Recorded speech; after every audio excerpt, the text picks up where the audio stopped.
So what we're going to be doing is we're going to be starting right here, and we're going to be kind of going along the outside here, and I'm going to point out different plants. Some of the stuff I know medicinally, some of it just food-wise, some of it as far as dyes and stuff like that, or how they used it. First, let me talk with the area overall. So if you'll notice, we have a fence down below. That back in this era probably would have been rock more so than wood. But they would have had poles or something coming up, and they would have had some kind of a vine like this going along. And is Mary here? Mary is not. There's actually a name for this type of fence. So these are just grapevines that are kind of intertwined. And the whole purpose for this is to try to keep the deer out. So we were very unsuccessful with that last year. About every 2 weeks, our little four-legged lawnmowers came in and took everything down to about 2 to 4 inches. This year, a good bit better luck. So I see Jerusalem artichokes over there. That's 4 foot high, and that's the highest I've ever seen it in this garden. So the deer love that. That's a deer magnet there. So this has helped a good bit. Does need a little bit of touch-up work in spots I can see, but it does just, with deer, you got to shoot for about 8 foot. And if you can hit 8 foot or right around there, and if they have other stuff to eat, they won't even try to come in. If you're below 8 foot, that's an easy jump for them. They don't care. Even if they have an apple right next to them, they're going to hop in here and grab some garden snacks. At 8 foot, if there's something easy for them to eat, they'll go elsewhere. If they are starving, 8 foot, they're still going to get over that. So that's what I have at my nursery, is an 8 foot fence. And in 4 years, I've been fortunate enough, I still have enough other orchard trees and stuff on the outside of the fence line that it keeps them out. But if they get starving, I know I'll be having deer inside of my nursery area. So we're going to start over here. There are several different plants. Actually, there's as many weeds as there are plants, and we're going to talk about some of those.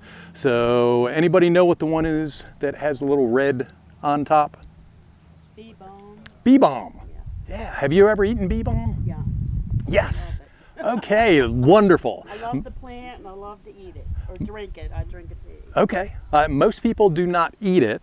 More people have heard of it as far as drinking a tea. So the era of time that we're talking about today is in the late 50s, early 1750s into the 1760s. But in 1770, when they had the Boston Tea Party and we could not get English tea, they actually used bee balm for tea during that area. However, they did use it beforehand. And the leaves of bee balm, that's what they call Oswego tea, if you've ever heard of that. So that's what it is the leaves of the bee balm. Now, what most people don't realize is the petals of the flower and the leaves get kind of furry on them almost, so they're not very palatable. But the petals of the flowers, the red there, are always palatable. And if you eat them, it has a very, very peppery, spicy flavor, and it's just wonderful. So a great way to spice up a salad. There aren't too many freaks out there like me that just go around eating stuff like that because I like to eat it, which I do. But a lot of people, they like to mix it in, and just putting that on a salad makes it very pretty, makes it tasty, and it just mixes with everything all together. Let's see, we have sedum in here, and we have hens and chicks over there somewhere, and both of those act as kind of like an aloe replacement. So aloe is not native to this area. It's also a tropic and won't overwinter here. But if you have a burn or something, you see sedum or hens and chicks, and I don't see that right now, but actually I do. It's right here, right at the end of the paper here, if you're looking at it. And So I say sedum. I see them, and that is fine. Sorry, I have my Maryland out near Baltimore accent going here. So I lived in Baltimore, but I still call it sedum. But anyway, you've been out for a long time because you didn't call it Baltimore. So that is a medicinal. Also, you can use this as an edible. Anybody know what this like clover-looking thing with a yellow flower is?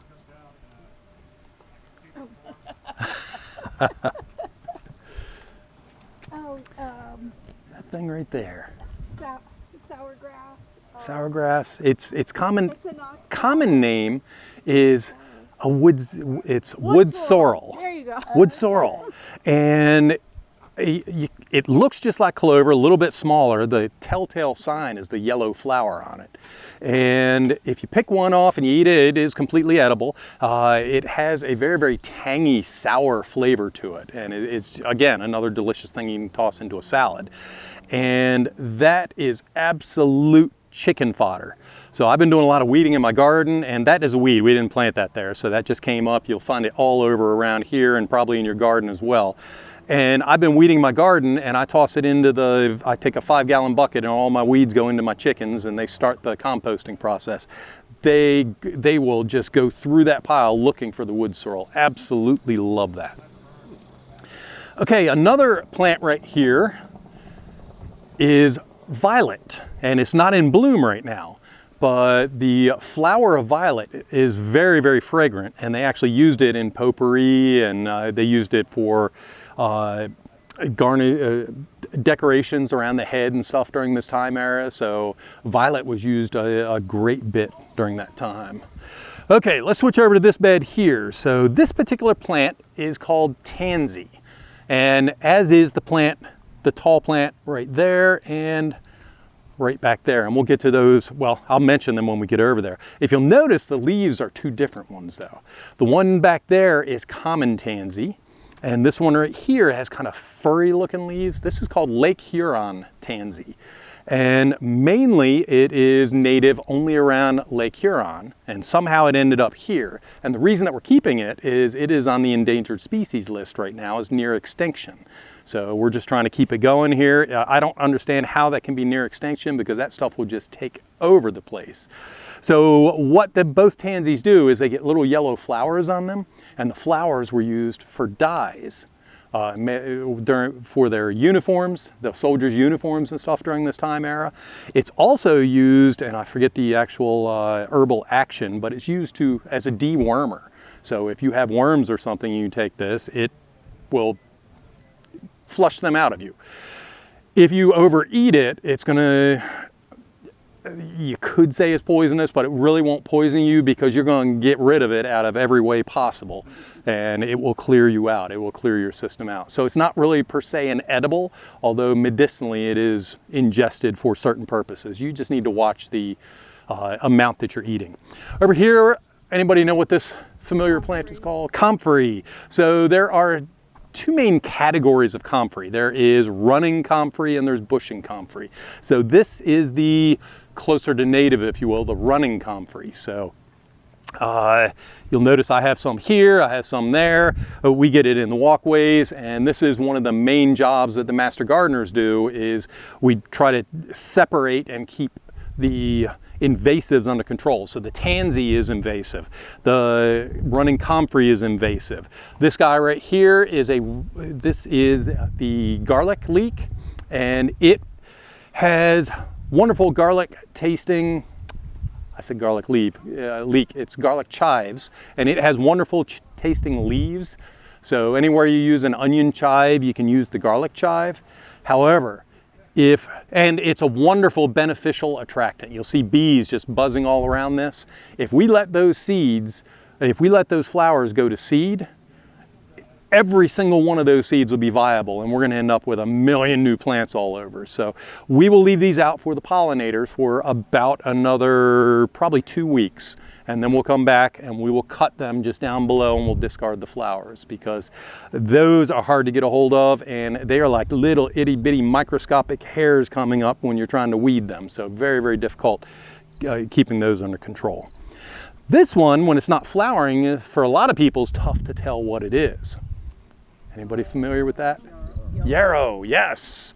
So yarrow looks like a lot of different things, like why it could look like wild carrot, but in this case, it is yarrow, and yarrow is wonderful. It's a huge astringent, and astringent means tightening, and what it was most medicinally used for during this era was for wounds. So if you had a wound of any type, and if you just grab that and you poultice it, or you grind it up and you put it on the wound, it has a tightening effect and it will stop bleeding.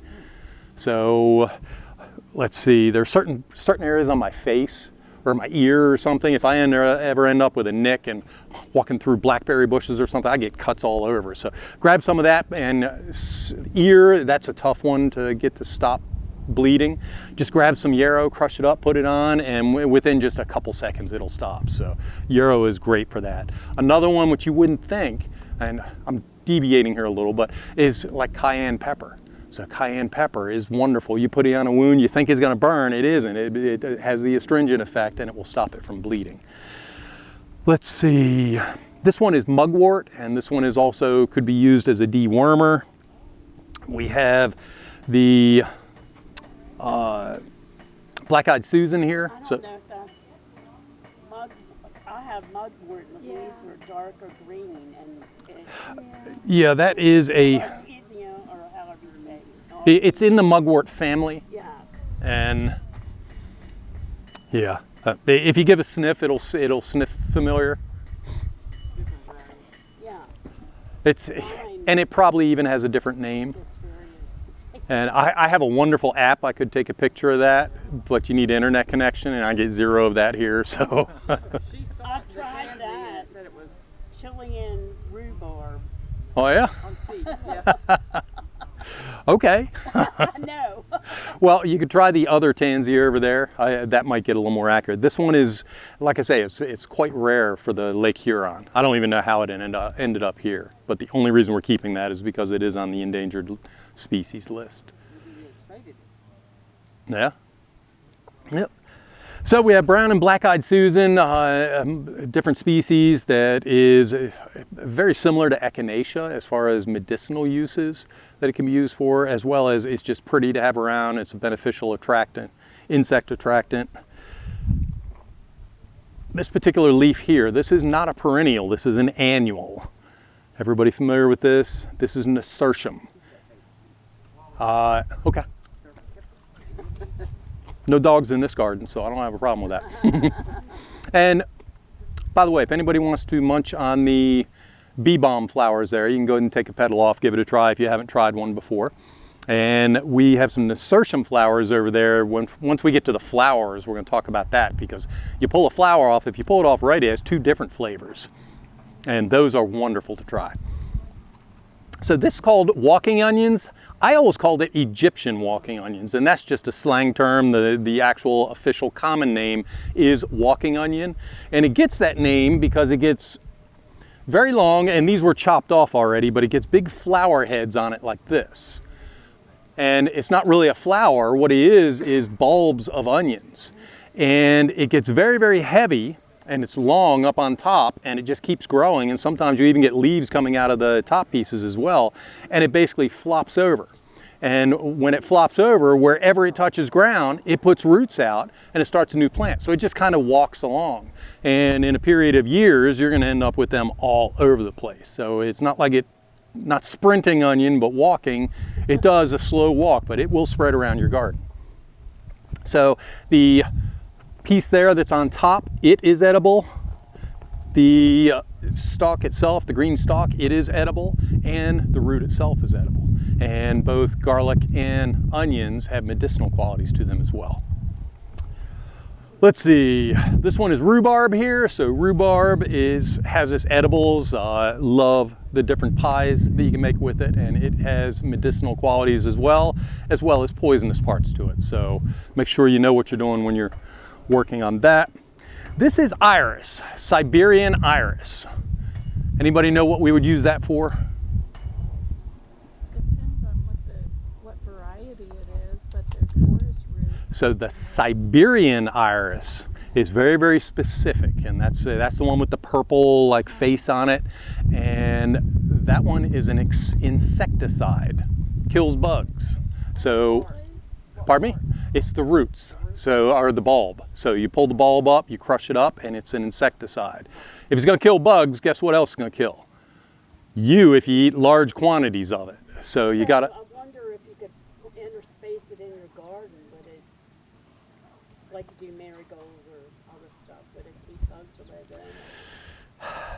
I don't know. With some of the pests and stuff we get in here, I would venture a guess no. Okay. but if you crush up the root and you just put it on yourself or on clothing or anything, it keeps them away. It's better than DEET. So, I knew that was going. If anybody asks me questions I have to look up here, like medicinal actions, I have to go get my glasses because I'm no good without them. Okay, this little plant right here, let's just see if anybody knows what this one is called. Ah, we have an herbalist here. So this one is called motherwort. So Favorite herb. So motherwort is said to take care of all women's needs. Whether you are a teenager going into puberty, whether you are in your 30s and having bad menstrual cramps, or whether you are a little further along in life and going through menopause, this will help in all of those cases. So if that's something you're interested in, look up the exact details there. I haven't had much interest in that myself because it doesn't really apply here. How about this one? Anybody seen this guy before? So both of these are donations from Great Escape Farms. That's not lovage. It is. Is it? It is lovage. She's going to get all. She's going to get all of them right. So, who has not tried lovage before? Any hands? If I can get a volunteer that has not tried that, come over and pull a leaf off and give it a try and tell me what you think it tastes like. I will tell you, it has a little bit of a bitter flavor to it. If you discard the bitter flavor, and I'll show you just that it's not poisonous, so I'll eat it first. So if I fall, it spit it out.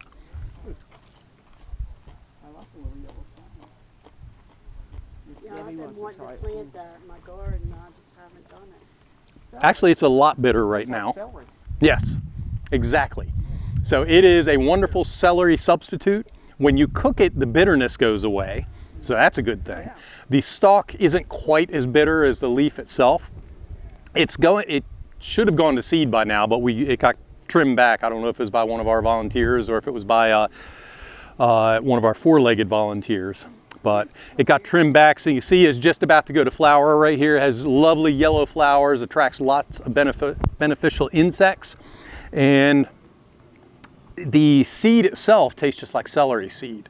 It is primarily, during this era of time, it was primarily used in soups and stews and stuff like that, because celery, if you're aware, is an annual, requires a lot of water, requires a lot of maintenance, and everything and anything from 2 legs to 6 legs to 4 legs, everything loves to eat celery. Lovage, I haven't found a deer or anything that goes after that, so it's just great. Let's see.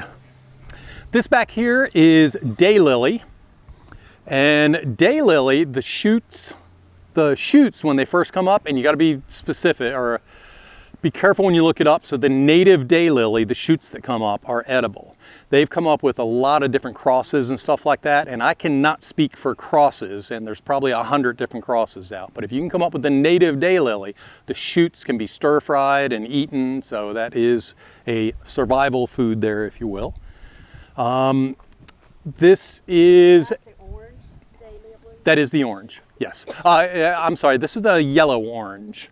So in the east of the Appalachian Mountains, you have the orange ones, and the yellow orange I think is a little further west, but in the general area. I'd have to look up the exact details on that. This is oregano here, and we actually had the far bed island there has all of our culinary herbs, so we'll get into the oregano over there a little bit. This is called southernwood. Anybody heard of this before? You have? It is in the Artemisias. It is in the Artemisia family. So I couldn't find it online, but one of our master gardeners who is part of the organization here, she says that they used to put this next to the outhouses during this time period, and the girls wore the big hoops, and they would rub up against it, and it would just give it would help improve the smell around an old style outhouse that never got emptied. So they used it in potpourris and a lot of different ways there. It can also be used as a dewormer. So edible in medicinal doses, not edible to satisfy any cravings of any sort. Let's see. Anybody know what these fancy things right here are called? Calendula. Calendula.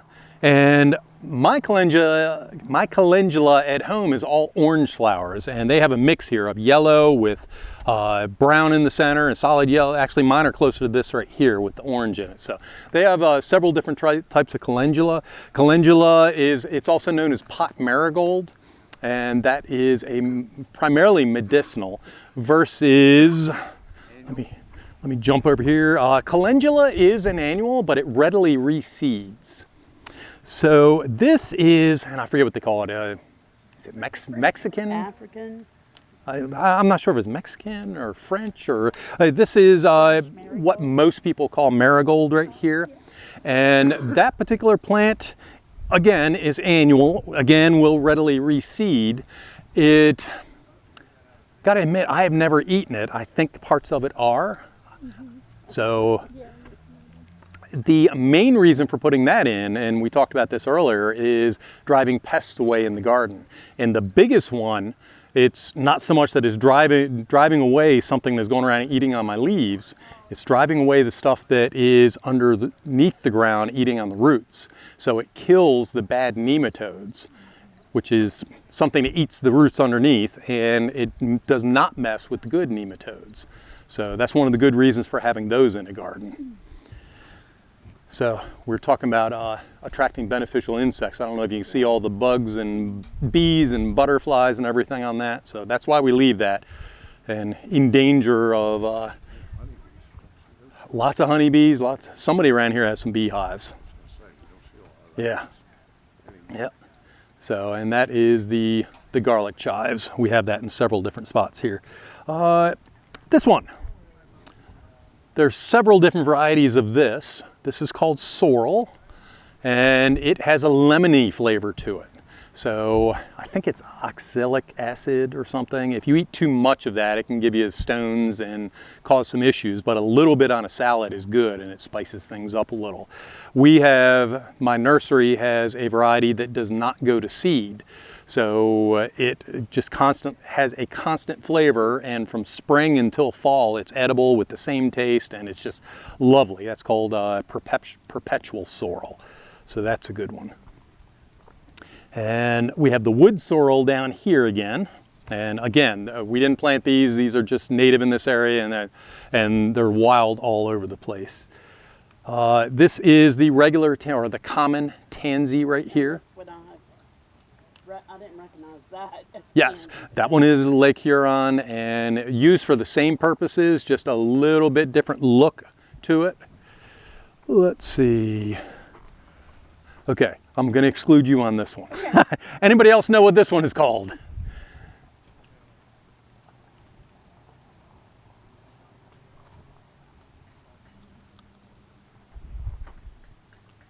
Okay. Let me give you a hint. We only use the root. Are we just throwing stuff out? Yeah. How about licorice? Ooh, very nice, but no. There we go. Got it behind us. Horseradish. That is horseradish. So horseradish has been here. I think this is its second year here. At my garden at home, I had a horseradish plant for 7 years, and it maintained a little island itself and just kept to itself, and it was fine till I harvested it. As soon as I stuck a shovel in the ground, I got horseradish growing everywhere, because every root that I separated, the other end of it started popping up out of the ground. So my whole garden, I'm constantly weeding out horseradish at this point. And what I find that keeping it in a pot, it works best. Probably does, yes. Yep. Let's see. We already talked about this plant right here in nasturtium. Has anybody here not eaten the flower and the stem on nasturtium? Everybody has? The flower and the stem? Dang, you guys are well versed. So my normal spiel is, okay, pick it off way down low so you have a good long stem, eat the flower, it has a peppery taste to it, then eat the stem and it has a horseradish flavor to it. So we will come back to that later. Now you were looking like you hadn't done that before. I've eaten the flower, not the stem. Come on. Come on. You're the guinea pig here. So go all the way down on that stem, get a good 6 inches of stem on it. And just to not waste the flower, you got to eat the flower first. And look at the flower, make sure that you're not eating any guests in the flower. I've done that before and they weren't happy. Yeah. So that should give you a good peppery flavor, you're familiar with that. And then try the stem. And that should have a good horseradish. And the more you chew it, the more you get. Oh yeah. Yeah. So again, not too many freaks around like me that just go around eating stuff like that to explore the flavor, but put that in a salad and you have this pretty little thing, and then you have this little, it's just mixed in with the leaves. People don't even notice, and it's like, whoa, where did that come from? So, okay, moving on. This is a lot of documentation right now talks about Three Sisters gardens and how the Indians used it and all. And while they may have done it, I don't know if it had as much benefit as what everybody says it did, because what they say is you grow corn, and that's the scaffolding, and then you plant beans and let the beans run up the corn, and that will provide nitrogen. And then you plant squash, which we only have some down there. Our four-legged lawnmowers have been in taking care of some of that. Put the squash in, and that helps protect the roots from the direct sunshine, so you don't have to water as much. And everything works good in symbiosis, and for the most part, that's true. However, the one thing that people are missing there is that on beans, and where are they? I see one back here. On the beans themselves, they do not release nitrogen into the soil unless you chop the top, in which case you are not getting beans. As soon as the beans set, you lose the nitrogen nodules in the roots. So you either have to cut your beans down low to release the nitrogen in, or you harvest beans. But you're not harvesting beans and putting nitrogen into the soil for your corn.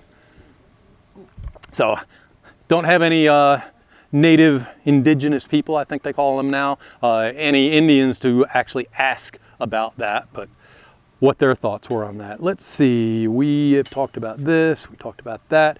Back there, we talked about garlic chives over that way, and we have that nice white flower with lots of pollinators, and garlic chives has the culinary uses. Over here, we have onion chives, and the top part is round. It looks like the wild onions that are in there. It grows together in a cluster, and this one has purple flowers that flower in June time frame. So its season of helping out the pollinators is all gone.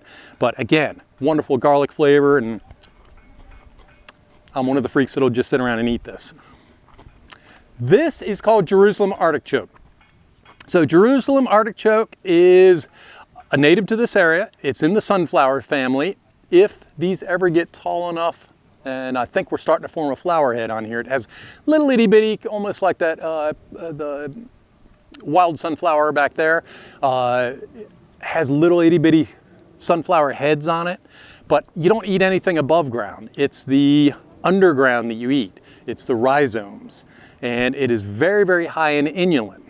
So they say that it's good for diabetics, because it doesn't spike your blood sugar. You can use it in almost any way that you use regular potatoes. Cook it up the same. You can make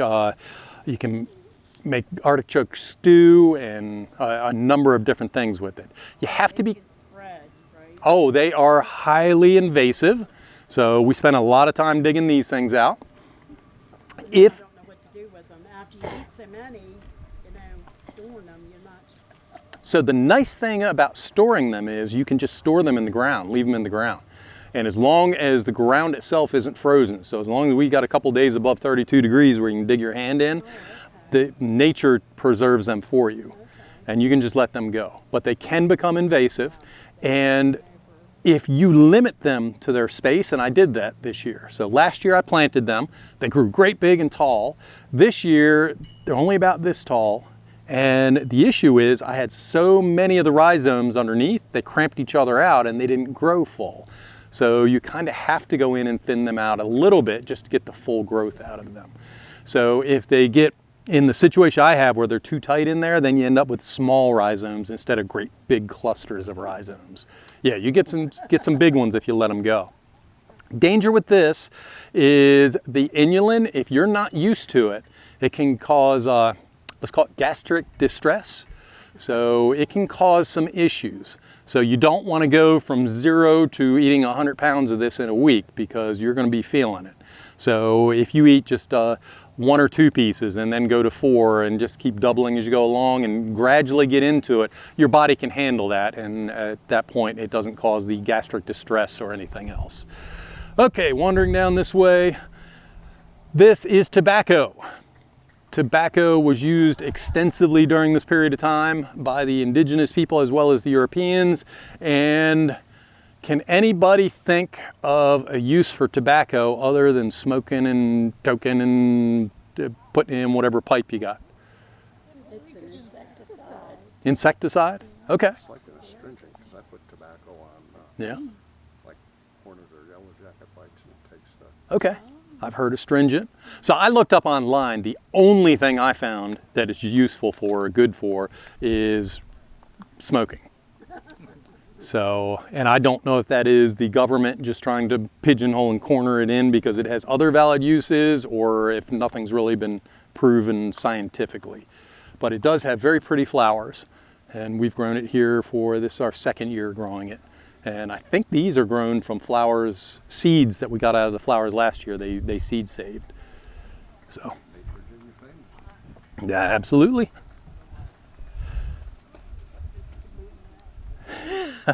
And down here we have lamb's ear. And lamb's ear was used primarily medicinally, and they used it as bandages. So covered up stuff and just wrapped it and used it medicinally. It can also be used in a pinch, say in the middle of COVID, if all the toilet paper is out of the shelves, it works. And it does the job, let's say. So this is a native wild sunflower. And I can't find much on this other than it's pretty. And one thing I did find out about this era in time is that they did like pretty stuff. They liked bouquets, they liked making little wreaths over the head and stuff like that. So this would have been used for that. Let's move over to this bed. And this is a familiar invasive plant. Anybody want to munch on a little spearmint?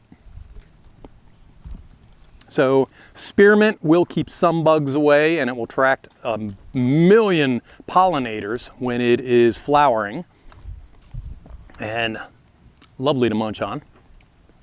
And we have some sage back there that is a culinary, and we have some oregano here, and we have some thyme there. So a lot of these are used, and rosemary, I'm sorry, that's lavender. Where's rosemary? Here it is, right here. So we have rosemary, and we do have some parsley.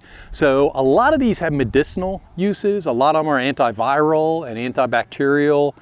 So you just have to look up exactly what you're looking for here. But A lot of herbs are invasive, yes, very invasive. a lot of them are. A lot of people complain about oregano and thyme, and I've never had that big an issue with them. Just go through and cut them back once in a while. Oregano Really? started out like this about 3-4 years old. Yeah. Well, I guess I'm a little different situation, because if something gets invasive for me, I dig it up, I put it in a pot, and I sell it. So, let's see. So I think we talked about everything here. What's this up at the base of this wild sunflower? I am not sure. Weed or Yeah. just curious? If you shoot me a question and on email and remind me what it was, I'll take a picture of it in my app. And Creeping Jenny. Creeping Jenny, okay. It's just a And I don't know what it's good for, if it's Creeping Jenny, but we'll check, and I'll see if I can find out a use for it. So I'm not sure if they left that in there for a reason or if that's a weed. Creeping Jenny, a weed? Okay. Let's see, we have cat mint here, which is similar to catnip. It is primarily medicinal. I don't know if this one has the same effect on cats as the catnip, but this one is makes good tea. Oh, that's right, it's used in tea, gives it a smoother flavor in tea. And then it looks like this is all one cluster of plant here. It's actually two invasive plants. So this is spearmint and this is lemon balm. Has anybody not tried lemon balm before? Everybody's tried it? Come on over. It's delicious. So that's spearmint, and this one is lemon balm. So it tastes like a lemon head candy or lemon pledge, depending on how you. So people that hate it say it tastes like lemon pledge smells. People that like it say it tastes like lemon head candy. So I can tell just by the way that somebody describes it whether they like it or not. Because I get people to taste all kinds of stuff when they come to my booth at the farmer's market, and depending on what they say, I know whether they like it or not. And so it's even easier to tell with pawpaw, because when I did do tastings before I realized I needed certain permits and stuff to do it, people either love pawpaw or they hate it. And I could tell if they hated it, because that's the only thing I've ever given samples of where people actually turn around and spit it right on the ground if they didn't like it. And usually it was a texture thing more than a flavor thing. So, and then we have echinacea here, and I'm probably going to get you on another one here. This is anise hyssop. Has anybody not tasted anise hyssop? Come on over. So just grab a leaf off, and it will have a wonderful licorice flavor to it, or anise flavor. And the more you chew it, the more it has, and it actually has a sweetness to it.